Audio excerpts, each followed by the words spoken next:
Hey everyone, this is Dr. Drew from Warner Chiropractic Care Center, and today we're going to be talking about the question, can rest make my joint pain worse? Okay, let's get to it.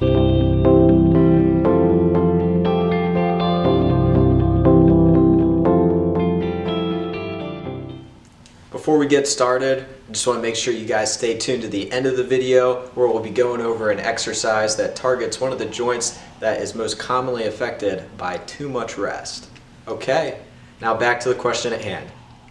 Whenever you see your doctor for joint pain, a common treatment intervention is giving the advice of, you need to rest, you need to put some ice on it. Now this is something that can be useful depending on the type of injury, like if you have a acute ankle sprain and then everything's getting all swollen. But a lot of times it's not necessarily that we had a specific injury. Pain just kind of comes about and starts out of nowhere. And the reason for that is because we might not be moving enough.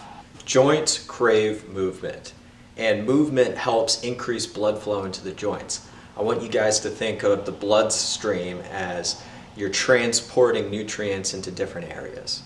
So when you're not moving your joints, the body is going to bring the blood to areas that have a higher priority, such as your digestive tract. Now that's not to say that blood isn't going to your joints, but movement helps increase blood flow to those areas that are moving. So when we're exercising, blood's going to be drawn to the different areas that are specifically moving in our workout. Whenever you have an injured joint or injured tissue, one thing you want to do is you want to introduce movement gradually to help assist in that healing process.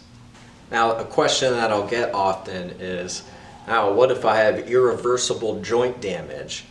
Patients come up to me and say, I went and saw another doctor, they said that I have arthritis, I saw that x-ray, it looks absolutely horrendous, I don't know how anyone could recover after having a joint that looks this destroyed. What if I told you that the function of the joint is more important than what it looks like on an x-ray? So think about this. Just because arthritis or joint degeneration is present does not mean that that joint has to be painful. We need to evaluate the function of the joint as well. So if that joint is bone on bone, a way that we're able to get around this is through the joint's ability to produce synovial fluid. Think of it as like a lubricant within the joint. It helps things move and glide more smoothly. So remember earlier when we were talking about the bloodstream transporting nutrients into the joints? Well, some of those nutrients are proteins that can help produce more synovial fluid to get the joints lubricated better after they haven't been moving for a while. We can't just rely on the x-ray that we see, we have to evaluate the function of the joint. Okay, so overall, what did we learn today? We learned that rest, even though it can be helpful in certain circumstances in the beginning of a treatment plan, is not the end-all be-all for joint pain.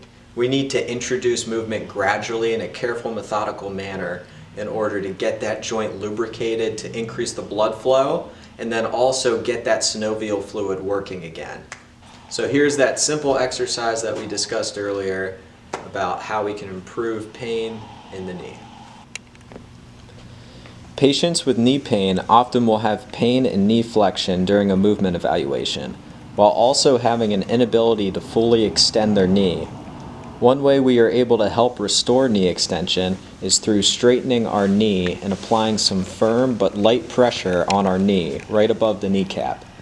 Make sure you are not applying direct pressure over the kneecap because that can cause pain for some people.